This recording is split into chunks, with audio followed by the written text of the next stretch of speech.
दोस्तों नमस्कार, आदाब, सत श्री अकाल। उर्मिलेश संवाद के इस कार्यक्रम में आपका बहुत-बहुत स्वागत है। मैं हूं उर्मिलेश। तो देश में इस समय अगर सत्ता पक्ष की तरफ से देखा जाए, सरकार की तरफ से देखा जाए तो सबसे बड़ी घटना जो है आर्टिफिशियल इंटेलिजेंस पर जो समिट है, इम्पैक्ट समिट, वो है। और जाहिर है देश को भी काफ़ी आशाएँ हैं, खासकर जो विज्ञान, आधुनिकता, टेक्नोलॉजी और तमाम तरह के इनोवेशन में जिनकी रुचि है, वो काफ़ी इसको गंभीरतापूर्वक ले रहे हैं, इसमें कोई दो राय नहीं है। लेकिन हम ये ज़रूर समझना चाहेंगे, आप भी समझना चाहेंगे कि एआई का जो इम्पैक्ट समिट है, जो इंडिया में इस बार हो रहा है, जिसकी हम मेज़बानी कर रहे हैं, इसमें जो बहुत सारी गड़बड़ियाँ दिखी हैं, बहुत सारी बदइंतज़ामी दिखी है, जिसकी वजह से भारत की काफ़ी प्रतिष्ठा या छवि खराब भी हुई है, लीपापोती भी अब की जा रही है। बहरहाल ये नहीं होना चाहिए था जो हो गया, जिसके बारे में हमने कल आपसे चर्चा की थी। लेकिन आज हम एक दूसरे विषय को उठा रहे हैं और वो विषय दोस्तों ये है कि क्या जो आर्टिफिशियल इंटेलिजेंस को लेकर जो ये प्रौद्योगिकी है, जो ये टेक्नोलॉजी है, जो ये इनोवेशन है, जो ये इसमें जो काम हो रहा है पूरी दुनिया में, भारत ने काफ़ी शुरुआत पहले से की और भारत ने काफ़ी रुचि दिखाई कि हम इस क्षेत्र में काफ़ी कुछ करेंगे।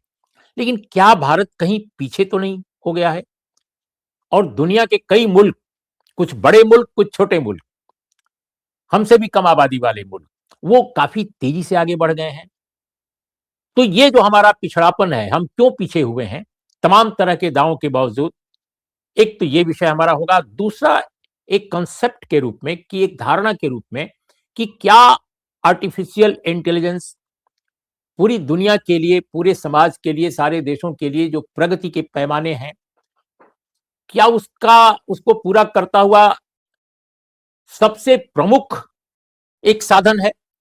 या ये हमारी डेमोक्रेसी को डिरेल भी कर सकता है, या हमारी डेमोक्रेसी को ये स्ट्रेंथन कर सकता है? क्या है ये? तो इसी विषय पर बातचीत करेंगे।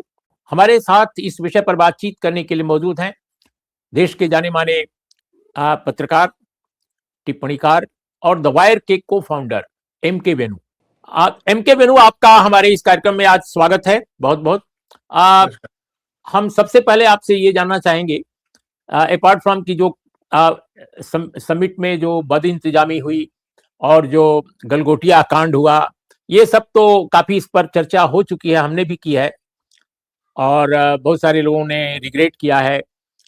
सरकार की तरफ से भी कुछ बातें आई हैं, लेकिन हम आपसे कुछ और जानना चाहते हैं अपने दर्शकों और श्रोताओं के लिए कि भारत में जो ये इम्पैक्ट समिट हो रहा है आर्टिफिशियल इंटेलिजेंस को लेकर, आपको क्या लग रहा है? क्या भारत को ये काम एआई के क्षेत्र में पहल जो है इस तरह की, ये केवल एक समिट करने का ही नहीं बल्कि इस क्षेत्र में गंभीर काम करने का इनिशिएटिव क्या बहुत पीछे हो गया है? क्या हम वाक़ई इस दौड़ में, आर्टिफिशियल इंटेलिजेंस की दौड़ में हम पीछे हो गए हैं और हुए हैं? तो क्या वजहें आपको दिखाई दे रही हैं? तो इसमें उर्मिलेश जी, इसमें दो तीन चीजें हैं जो खास जो मैं सामने रखना चाहता हूं। एक तो है कि जो जो आर्टिफिशियल इंटेलिजेंस को अगर आप डेवलप करना चाहते हैं तो इसमें बहुत भारी मतलब इन्वेस्टमेंट की जरूरत होती है और इसमें हार्डवेयर के इन्वेस्टमेंट की जरूरत होती है, सॉफ्टवेयर का पूरा इसमें मामला है। और बड़ी बड़ी अमेरिकन टेक कंपनीज और चाइनीज टेक कंपनीज हैं, कई सालों से, एटलीस्ट पिछले 8-10 सालों से इस पूरे एआई अपने अपने एआई डेवलपमेंट पे उन्होंने पूरा जोर लगा रखा है। उसमें आर&डी की जरूरत होती है। जैसे सेमीकंडक्टर चिप्स जो है वो एक बेसिक इनपुट है, सेमीकंडक्टर चिप्स, क्योंकि पूरा जो एआई, जो दुनिया भर के जो डेटा जो है, लोगों का डेटा, हमारा आपका डेटा, जैसे आप ये कहा जाता है कि अब data is the new oil. जो डेटा है उसको मोनेटाइज आगे जाके किया जाएगा और पूरे लोगों के जो data, consumption pattern, health pattern, financial spending pattern, वो सारी चीजें जो एआई एक तरह से अपने सिस्टम में लाके उससे फिर वो एक एक वो डेवलप करेगा जो जो लोगों के बारे में जो जो इंटेलिजेंस है, जो लोगों की जो कंज्यूम करने का पैटर्न और कई चीजों का, तो एआई पूरा इस चीज को बिल्कुल एक किस्म से मोनेटाइज करेगा एआई। तो इसमें उसमें बहुत इन्वेस्टमेंट की जरूरत है, जो अमेरिका और चाइना में बहुत हुआ है। और मिसाल के तौर पे, जैसे अमेरिका की बड़ी बड़ी चिप कंपनीज है जो एनवीडिया वगैरह है, वो बहुत ही मतलब बड़े मात्रा में बड़े तादाद में चिप्स का मैन्युफैक्चर करती है। इंडिया ने अभी पिछले 1-1.5 साल में चिप्स को मैन्युफैक्चर करने की बात इंडिया में भी अभी शुरू हुई है, पहल जो इनिशिएट किया गया। मगर वो पूरा जो चिप डेवलपमेंट है और वो पूरी जो चिप्स का जो एक सप्लाई चेन है, वो पूरी तरह डेवलप अमेरिका में है, जापान में है, चाइना में है, कुछ हद तक साउथ कोरिया में है, कुछ यूरोप के कुछ देश। इंडिया में भी है नहीं। हालांकि प्रधानमंत्री ने कुछ 3-4-5-6 महीने पहले किसी सेमिकॉन कॉन्फ्रेंस में कह दिया कि भाई इंडिया भी अब चिप डेवलपमेंट में बिल्कुल और बड़े बड़े देशों के बराबरी में आ गया है। मतलब आने थ्रेशोल्ड उन्होंने बोला कि बस आने वाला है। वो उनका स्टेटमेंट थोड़ा एग्जैजरेटेड था, क्योंकि अभी 8-10 साल लगेगा इंडिया को चिप डेवलपमेंट। और चिप्स का एक बहुत बड़ा रोल है, डेटा सेंटर्स में बहुत चिप्स यूज होता है। तो मैं ये आपसे इसलिए कह रहा हूँ कि अब इस वक्त इंडिया जो है, जो डेटा सेंटर बनाएगा, जिसकी बात हुई, जो इंडियन डेटा है, 140 करोड़ लोगों का डेटा, उसकी सारी चिप्स अमेरिका से ही आएंगी या कहीं और से आएंगी, खरीदना पड़ेगा इंडिया को। तो इंडिया का जो एआई डेवलपमेंट जो है, इंडिया में लोग हैं, जैसे मैंने कहा 140 करोड़ लोग हैं और एक बढ़ता हुआ मार्केट है, धीरे धीरे बढ़ रहा है, मगर अगले 10 साल में ये मार्केट डेवलप हो सकता है। और ग्रोथ यही एक मतलब इकोनॉमी है जहाँ पे पॉपुलेशन भी बढ़ रही है, कंजम्पशन बढ़ रहा है, मगर इसका जो सारा जो एआई इंफ्रास्ट्रक्चर है, वो ज्यादातर बाहर से इंडिया को एटलीस्ट अगले 3-4 साल में बाहर से इंपोर्ट करना पड़ेगा। अब वो इसलिए मैं कह रहा था कि इन्वेस्टमेंट जो है वो ज्यादातर अमेरिका में हो रहा है और चाइना में हो रहा है। आपको मिसाल के तौर पे एक एस्टिमेट है कि $500-600 बिलियन का इन्वेस्टमेंट इस साल होने वाला है अमेरिका में। चाइना में भी कई 200-250 बिलियन डॉलर का। पिछले दिनों में आपने खबर पढ़ी होगी कि चाइना ने भी बड़े AI models, application models develop किए। डीप सीक था एक, जो कि बिल्कुल अमेरिका के ओपन एआई मॉडल जो है चैट जीपीटी, तो वहाँ पे काफी अमेरिका में भी काफी जब चाइना ने जब अपने जो मॉडल डेवलप किए 2-3, उसका असर बड़े पूरे अमेरिकी मार्केट में हुआ। यहाँ तक कि ट्रंप ने बोला कि ये चाइना अब हमें चैलेंज कर रहा है। और उन्होंने, ट्रंप ने कहा कि US needs to wake up. हमें मतलब जिस तरह चाइना में डेवलपमेंट हो रहा है, हमें बिल्कुल जागने की जरूरत है। और यूएस के भी बड़े बड़े जो एआई के जो इंफ्रास्ट्रक्चर जो डेवलपर्स हैं, चिप डेवलपर्स हैं, जैसे हुआन जेनसन, उन्होंने भी ये बयान दिया है। बिल गेट्स ने भी बयान दिया कि चाइना अमेरिका से केवल नैनो सेकंड पीछे है, मतलब ऑलमोस्ट बराबरी में है। तो मैं आपको ये सारी बातें इसलिए बता रहा हूँ कि चाइना और अमेरिका अपनी अपनी एआई इंजन्स को डेवलप करने में अभी तक काफी उनकी क्षमता है, उन्होंने डेवलप कर लिया है। इंजन मैं इसलिए कह रहा हूँ, जैसे एक रेलगाड़ी का एक इंजन होता है, तो एआई में ये है कि जिस देश ने इंफ्रास्ट्रक्चर, हार्डवेयर और सॉफ्टवेयर में लीडरशिप ले ली, तो वो फिर आगे बढ़ जाता है और वो इंजन के तौर पे तैयार हो जाता है। और बाकी देश अपना डिब्बा या तो अमेरिका के साथ जोड़ेंगे या चाइना के साथ जोड़ेंगे। तो अभी स्थिति ये है, कई देश जो है अफ्रीका, लैटिन अमेरिका या ईस्ट एशिया में, सेंट्रल एशिया में चाइना के साथ जुड़ने को तैयार है। जो चाइना के साथ बेल्ट रोड इनिशिएटिव जो इंफ्रास्ट्रक्चर है, चाइना का जो बड़ा प्रोग्राम है, उसमें भी जुड़े हुए हैं। तो वो, और अमेरिका के साथ जुड़ने वाले भी कई देश हैं। और कुछ ऐसे देश हैं मिडिल पावर जिसे कहते हैं, वो अपना ही कुछ एआई सिस्टम डेवलप करेंगे, भले उसमें इंपोर्ट करना पड़े और उसमें हार्डवेयर इंपोर्ट करना पड़े। उसमें इंडिया का उसमें आता है कि भाई वो इंडिया अपना भी कुछ डेवलप करना चाहता है, इसके बजाय कि पूरी तरह अमेरिका या चाइना पे डिपेंडेंट हो। तो ये आशा है हमारी। तो इसलिए मैं कह रहा हूँ कि मोदी जी का आज स्टेटमेंट आया एआई समिट में कि उन्होंने कहा कि India is not just part of the AI revolution, India will lead the AI revolution. अभी लीड करने की स्थिति में नहीं है ये, इसे मैं एग्जैजरेशन बताता हूँ, इसे मैं गलगोटियन एग्जैजरेशन के तौर पे मैं कहता हूँ। ये मोदी जी ने बहुत ही बड़ा चढ़ा के कहा कि इंडिया लीडिंग एआई देश है। इंडिया लीडिंग नहीं है, उसका सिंपल मैं आपको एक उदाहरण देता हूं। इस साल जो बड़े ग्लोबल निवेशक हैं वो एआई इन्वेस्टमेंट कहां कर रहे हैं? अमेरिका में कर रहे हैं, चाइना में कर रहे हैं, और देशों में शायद जापान में करेंगे, मगर मेनली अमेरिका और चाइना में कर रहे हैं। इंडिया में एआई इन्वेस्टमेंट इस साल कोई ज्यादा आने की उम्मीद नहीं है। और ये कहा जा रहा है कि जो जो फॉरेन इंस्टीट्यूशनल इन्वेस्टर्स भी जो है स्टॉक मार्केट में इन्वेस्ट करते हैं, वो भी इस साल इंडिया, पिछले साल तो उन्होंने पैसा डाला नहीं है, नेगेटिव है। पिछले साल इंडिया में भी एफडीआई जो है, जो डायरेक्ट इन्वेस्टमेंट फॉरेन, वो भी नेट 1-2 साल से नेगेटिव है। इस साल भी ये कहा जा रहा है कि इंडिया में आने में टाइम लगेगा। और इस फॉरेन जो इन्वेस्टर जो है, जो इस वक्त फोकस उनका अमेरिका, यूरोप और चाइना में है। ये जो निवेशक है उनके मैं सेंटिमेंट की बात कर रहा हूँ। तो अब मोदी जी कहां से बोल रहे हैं कि India will lead AI, artificial intelligence इस साल, वो मुझे समझ में नहीं आया। तो क्योंकि आंकड़े ये नहीं बताते हैं बिल्कुल जी। तो ये जो आपने कहा कि ये तो भाई जो कहा गया है कि हम लीड करेंगे निकट भविष्य में, तो ये एक गलगोटियन अतिशयोक्ति की तरह आपने बताया।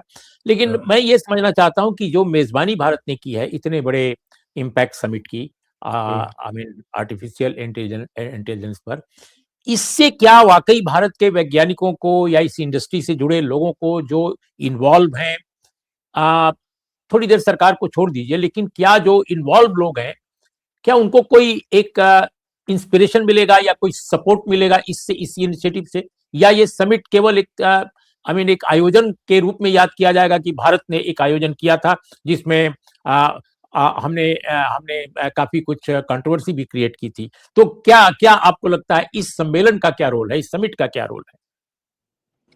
देखिए उर्मिल जी, समिट, मेरा मानना है कि समिट में लोग आए काफी, और यंग लोग बहुत आए।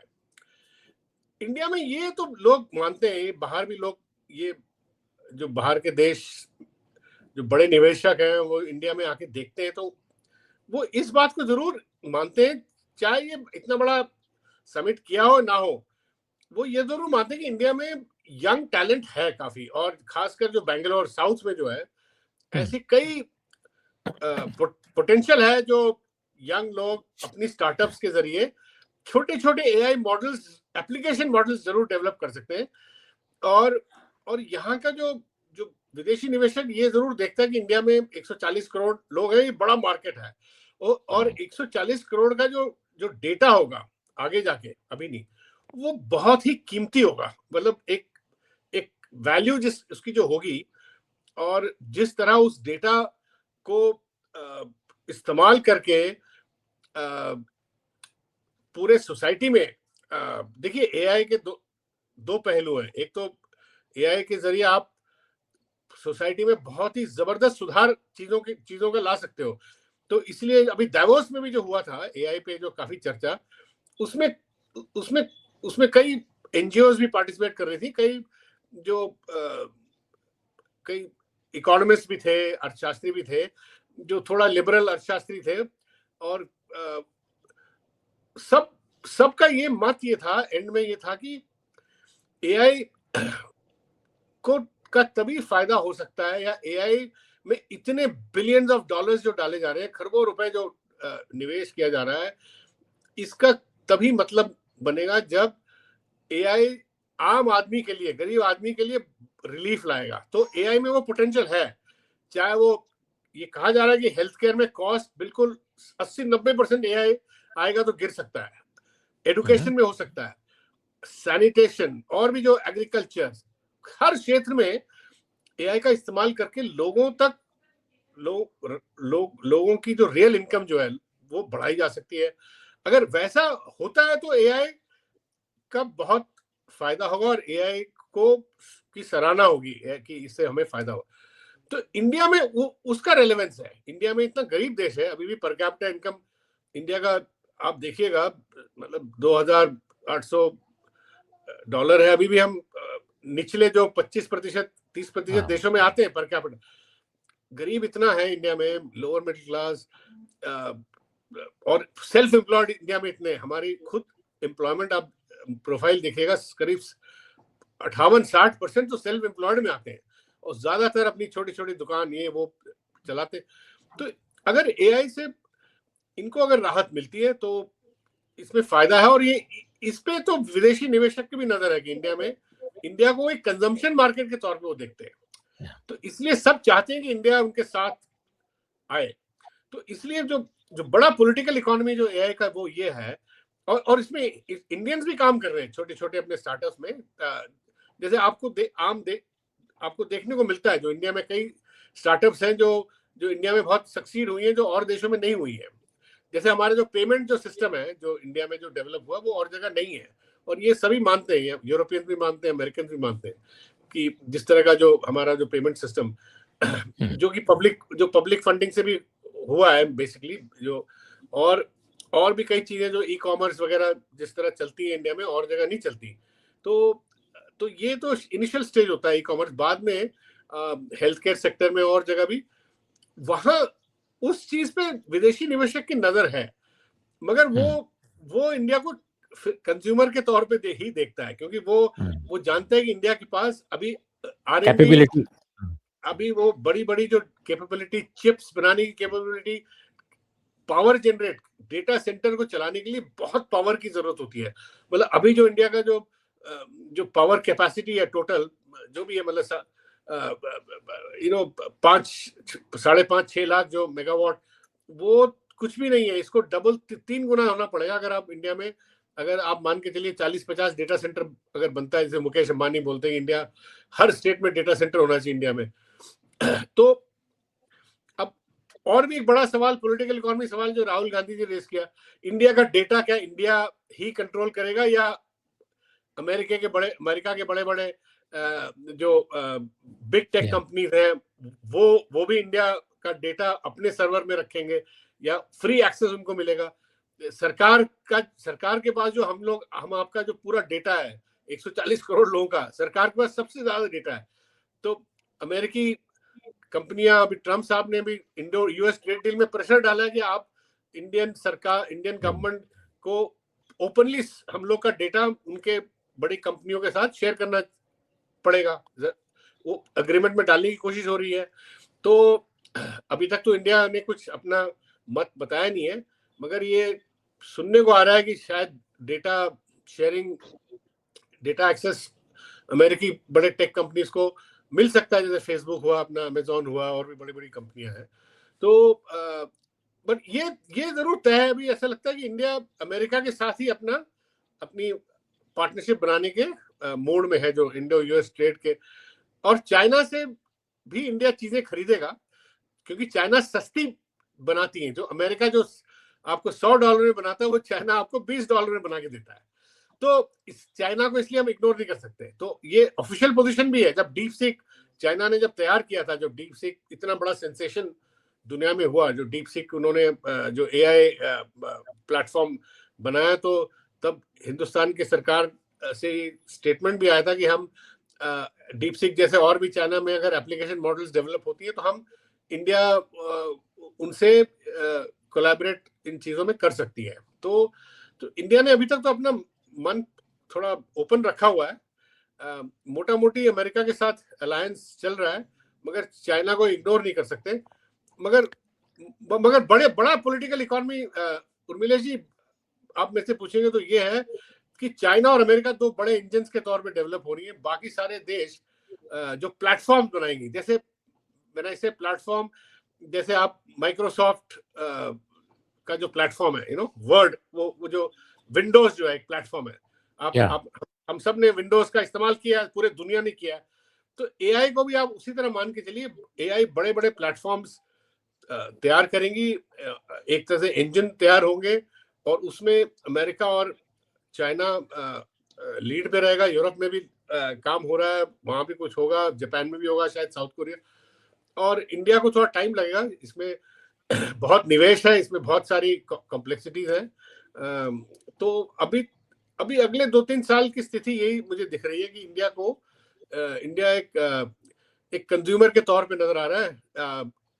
आपने देखा होगा मोदी जी ने एक और स्टेटमेंट दिया कि India should not be mayor consumer of AI, it should be producer of AI. तो ये जो स्टेटमेंट मोदी जी का आया था कल, ये आपको बताता है कि मोदी जी एक आगे 5-7-10 साल के बाद की स्थिति को इमेजिन कर रहे हैं कि इंडिया केवल कंज्यूमर नहीं होगा, और इंडिया एक प्रोड्यूसर भी होगा एआई का बहुत बड़ा। तो इसका मतलब कि सरकार भी इस खतरे को महसूस कर रही है कि कहीं हम इंपोर्ट करने वाले कंट्री के रूप में न केवल बदल जाएं, और हम दोनों तरफ यानी चाइना और अमेरिका दोनों के बीच में हम मजबूर हो जाएं कि हम किसी एक से लें। तो अगर अमेरिका तेल रोक सकता है रशिया का, अगर रशिया का तेल रोक सकता है, वो ईरान का रोक सकता है, तो निश्चित रूप से वो ये चाहेगा कि भाई डेटा का एक्सेस उसी को मिले, और वो हम ही से सारा का आर्टिफिशियल इंटेलिजेंस के क्षेत्र में जो भी काम है वो हमारा ही केवल खरीदे। तो ये भी तो एक खतरा है। क्या आपको लगता है कि सरकार इस खतरे को एड्रेस करने में, आई मीन ट्रेड डील को देखते हुए, ट्रेड डील जिस तरह से हो रहा है, और अभी आप मार्च अप्रैल अभी बाकी है, जब फाइनल जब आएगा इसका, तो क्या आपको लगता है कि इंडिया वाकई रेजिस्ट कर पाएगा? उर्मिला जी, ये तो आगे जाके पता लगेगा कि अभी तक जो तेवर दिख रहे हैं वो ये कि एक तरफा ही चल रहा है मामला। मतलब जो अमेरिका बोल रहा है, हिंदुस्तान उस पर अपना ठप्पा लगा रहा है, वो मान के चल रहा है कि भाई इनके साथ ही काम करना पड़ेगा।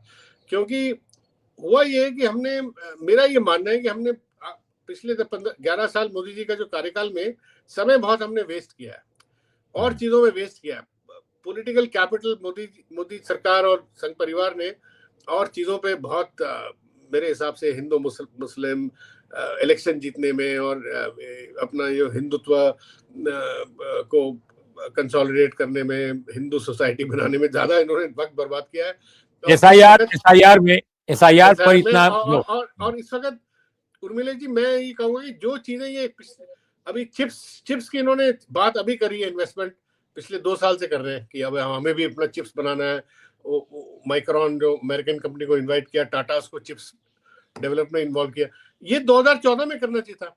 और हम बिल्कुल मजबूर है। हमारे पास अब जैसे रेयर अर्थ इन्वेस्टमेंट जो है, रेयर अर्थ जो सब चीजों में यूज होती है, रेयर अर्थ मैग्नेट्स, चाहे आप इलेक्ट्रिक व्हीकल्स में हो, आप डिफेंस में, मिसाइल्स में हो, एयरक्राफ्ट में हो, सब चीजों, एनर्जी, ये हमने इन्वेस्ट 2014 में करना चाहिए था। अब जाके हम जब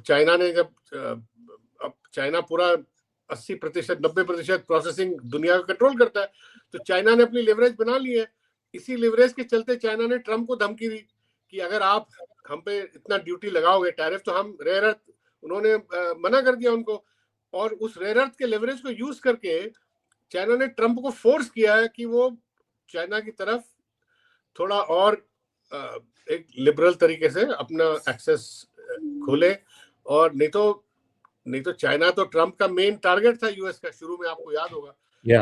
मगर हुआ क्या कि चाइना ने तो अपनी डील कर ली उनसे, रेयर अर्थ जो मेटल से उनको वो करके, और बाकी सारा ये भारी इंडिया पे आके भारी पड़ा सारा ये जो यूएस ट्रेड, जो अभी इंडो यूएस ट्रेड अभी हुआ है, और जिस तरह हुआ है ये तो काफी आशंकाएं पैदा कर रहा है। अभी इसका कैसे अब ये होगा आगे पता नहीं, कि एग्रीकल्चर में कितना एक्सेस मिलेगा उनको, उसमें भी आगे पीछे कई बातें हो रही हैं। कुछ चीजें उन्होंने, अमेरिका ने डाला लिस्ट में, फिर हटाया, जैसे दाल, पल्सेस को। तो ये सारी चीजें और मिलेगी सब, अब जैसे अंग्रेजी में बोलते हैं अप इन द एयर, सब ये हवा में है। अमेरिका किस तरह ये सेटल होगा, ये कुछ पता नहीं। मगर इनका इतना जरूर कहूंगा कि अमेरिका का पूरा इंडिया पे पूरा अभी लेवरेज है, चाहे वो एआई हो, चाहे वो डिफेंस हो, चाहे वो डेटा हो, चाहे वो आप कुछ भी ले लीजिए क्या। बिल्कुल, आखिर के दो छोटे छोटे सवाल। एक तो ये कि देखिए, सरकार कह रही है, प्रधानमंत्री जी कह रहे हैं कि हम प्रोड्यूसर भी बनेंगे, केवल इंपोर्ट नहीं करेंगे, हम बहुत आगे बढ़ेंगे इस क्षेत्र में और हम बड़े मुल्कों से compete करेंगे। लेकिन आप देखिए, उनका हजारों करोड़ का उस पर इन्वेस्टमेंट है, उन देशों का हजारों करोड़ डॉलर का, और अपन का बजट में पिछली बार 2000 करोड़ का था, इस बार 1000 करोड़ हो गया। तो इतने कम बजट एलोकेशन में कैसे हम compete करेंगे और कैसे हम प्रोड्यूसिंग कंट्री बनेंगे? ये आपको क्या लग रहा है, कहां से हम ऐसा हो पाएंगे? या केवल हम जुबानी खर्च कर रहे हैं कि हम जुबान पे कह दे रहे हैं कि हम तो प्रोड्यूस करेंगे जी, हम तो compete करेंगे जी? देखिए उर्मिलेश जी, ये काम सरकार नहीं कर सकती इंडिया में। ये काम चाइना ने करके दिखाया है। अपने जो स्टेट ड्रिवन जो उन्होंने जो डेवलप किया, चाइना में स्टेट भी इन्वेस्ट करता है और प्राइवेट सेक्टर भी बहुत जोरों की इन्वेस्ट करती है। और अलीबाबा ऐसे बड़ी 4-5 कंपनी है, हुआवी, उन्होंने R&D करके उन्होंने अपना पूरा डेवलप किया है। चिप्स को डेवलप कर रहे हैं, AI डेवलप कर रहे हैं, और वो उस तरह का जो कमिटमेंट है वो इंडिया में नहीं दिख रहा, प्राइवेट सेक्टर में भी नहीं दिख रहा। मैं कहूंगा, आप इकोनॉमिक सर्वे पढ़िए, उसमें एक चैप्टर में यही कहा गया कि इंडिया का प्राइवेट सेक्टर जो है, बड़े बड़े जो अंबानी, टाटा, बिरला बड़े बड़े हैं, ये वो वाला नेशनल कमिटमेंट क्यों नहीं दिखाते जो और देशों में, कोरिया में दिखता है, जापान में, जैसे जापान कोरिया में में दिखता है। सैमसंग का जो बड़ी कंपनी ग्रुप है वो दिखाती है, जापान में सोनी और मित्सुबिशी वगैरह दिखाते हैं, या जर्मनी में वोक्सवैगन वगैरह दिखाती हैं। तो ये इकोनॉमिक सर्वे में ये हमारी सरकार ने हमारे बड़े प्राइवेट सेक्टर के बारे में ये कहा है। अब मेरा मानना है कि सरकार का इसमें कोई, सरकार खुद ही, इनकी कोई पॉलिसी पुख्ता नहीं है, तो वो अगर प्राइवेट सेक्टर को आप इसलिए ब्लेम करें कि वो अपने अपने सिरे से वो कुछ कर नहीं पाई है, राइट। तो जैसे मैंने कहा, रेयर अर्थ में मोदी जी को पॉलिसी 2014 में लेके आ जाना चाहिए था। अभी 11 साल तक कुछ तो रेयर अर्थ हमारी माइनिंग कुछ डेवलप हो जाती। इंडिया में भी रेयर अर्थ की डिपॉजिट्स हैं काफी, है ना। तो अब जाके इंडिया और देशों के साथ मिलकर कुछ रेयर अर्थ को किस तरह थोड़ा सिक्योर किया जाए। तो पूरा मिला जुला के उर्मिला जी, मैं कहूंगा कि 3 बड़ी बड़ी चीजें हैं जो जो अगले जो 10 साल में जो पूरे दुनिया में जो अर्थव्यवस्था में जो डिसरप्शन हो रहा है, उसमें एनर्जी सिक्योरिटी, फूड सिक्योरिटी और टेक्नोलॉजी सिक्योरिटी, ये तीनों में बहुत बहुत जटिल है। ये तीनों मामले हिंदुस्तान के लिए मेरे हिसाब से जी। बिल्कुल, आखिरी सवाल। हालांकि आपने अभी एक सवाल के जवाब में ये बात कही है कि आर्टिफिशियल इंटेलिजेंस का इस्तेमाल, उपयोग एग्रीकल्चर के क्षेत्र में, सैनिटेशन के क्षेत्र में, हेल्थ केयर के क्षेत्र में, एजुकेशन के क्षेत्र में, बहुत सारे क्षेत्रों में किया जा सकता है, और भारत जैसी एक विशाल आबादी वाले मुल्क को आर्टिफिशियल इंटेलिजेंस से बहुत बड़ा सहारा या उपयोग करने का अवसर मिलेगा, इसमें कोई दो राय नहीं, या मिल सकता है, और मैं इस बात को मानता हूं। लेकिन मैं ये आपसे एक इसी से जुड़ा एक और सवाल, क्योंकि ये भी एक डेमोक्रेटाइजेशन का पार्ट है, जो आपने बातें कही अपने समाज की, कि पूरी दुनिया के पैमाने पर बहुत सारे सोशल साइंटिस्ट हैं जिनका विज्ञान से भी थोड़ा बहुत रिश्ता है या टेक्नोलॉजी से भी है। उनकी एक चिंता ये भी है कि आर्टिफिशियल इंटेलिजेंस का जो युग आ रहा है या आ गया है, इसमें डेमोक्रेसी का क्या रूप होगा? यानी दुनिया में डेमोक्रेसी वैसे ही सिकुड़ रही है, सिमट रही है, और और तानाशाही जो रिजीम है वो बढ़ रहे हैं पूरी दुनिया में, एक बड़ा खतरा आया है। ऐसे समय ये टेक्नोलॉजी हमारे बीच आई है।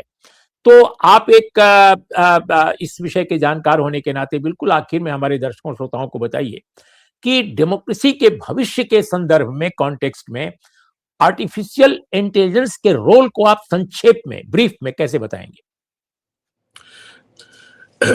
इसमें उर्मिला जी, इसमें 2 पहलू हैं। एक तो जो बड़े बड़े साइंटिस्ट जो है, नोबेल प्राइज विनिंग साइंटिस्ट, वो तो केवल आर्टिफिशियल इंटेलिजेंस की टेक्नोलॉजी के डेवलपमेंट को लेके वो कहते हैं कि ये बिल्कुल ऐसा हो सकता है कि आगे जाके कि आदमी से ज्यादा आदमी को ही मैनिपुलेट करना शुरू करते हैं, आदमी के दिमाग को, आदमी के अंदरूनी जो साइकोलॉजी को, और और आगे जाके वोटिंग जो जिस तरह होती है, ये कई विशेषज्ञों ने बोला है, उस पे भी शायद इसका होल्ड हो सकता है कि किस तरह आप वोट कर रहे हो, है ना। तो क्योंकि आपके बिल्कुल ही अंदर जाके आपके जो बायोलॉजिकल सिस्टम को भी, नर्वस जो सिस्टम को भी ये मैनिपुलेट कर सकता है। ये एक अलग बात है, ये प्योर साइंस का जो एक जो दायरा है वो। दूसरा ये कि जो जहां तक आप पॉलिटिकल इकोनॉमी का सवाल है, ये बहुत बड़ा, ये एक एक एक खतरा है कि बड़े कॉर्पोरेट्स और बड़ा जो स्टेट, इनमें इनका जो नेक्सस है आगे जाके, और बहुत क्लोजली ये लोग मिलके मैनिपुलेट कर पाएंगे हमारे पॉलिटिक्स को, इसका डर तो है। और जो अमेरिका में होता हुआ दिख रहा है, जैसे ट्रम्प और बड़ी जो टेक कंपनियां, आपको याद होगा, ट्रम्प पावर में आते ही इन्होंने अपने साथ जो बड़ी टेक कंपनी के लोगों को साथ खड़ा किया, बोला कि बस मैं इनके साथ काम करूंगा। उनके पास हमारा सारा डेटा है, और वो जिस तरह बड़े कॉर्पोरेट्स और जो स्टेट का जो अथॉरिटेरियन का जो नेक्सस है, वो भी एक बहुत बड़ा एक खतरा हम लोग के सामने होगा। और इसको किस तरह डील करेंगे, ये तो आगे जाके पता लगेगा कि कोई नई किस्म की कोई पॉलिटिक्स आए सिविल सोसाइटी में, कोई रेगुलेशन आए। रेगुलेशन कौन करेगा? यही लोग रेगुलेशन बनाते हैं, सरकारें और कॉर्पोरेट्स मिलकर रेगुलेशन बनाते हैं। तो इस पे तो काफी एक सोशल टर्मोइल तो इस पे होगा जरूर, पॉलिटिकल सोशल। और अभी अभी आपने देखा म्यूनिख में रूबियो ने साफ कहा कि हम एक नए तरह के उपनिवेशवाद जैसी एक स्थिति, नए ढंग का हम उस पर सोच रहे हैं। और प्रेसिडेंट ट्रम्प जो है इसको लेकर काफी सीरियस हैं कि कैसे पूरी दुनिया को अपने एक नए स्ट्रक्चर में, एक नए वर्ल्ड ऑर्डर में कैसे संजोया जाए। तो कुछ इस तरह की बात उन्होंने कही थी।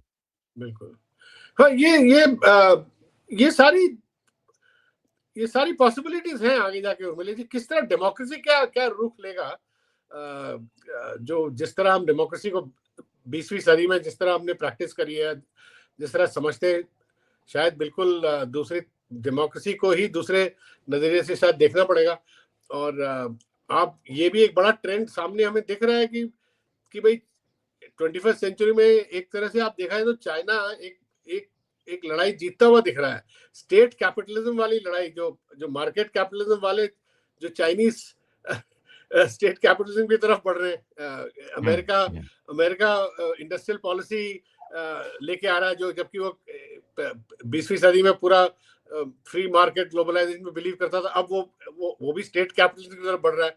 तो इस तरह की कई नए जो करंट्स, क्रॉस करंट्स आ रही हैं, वो देखना पड़ेगा किस तरह ये डेवलप होता है।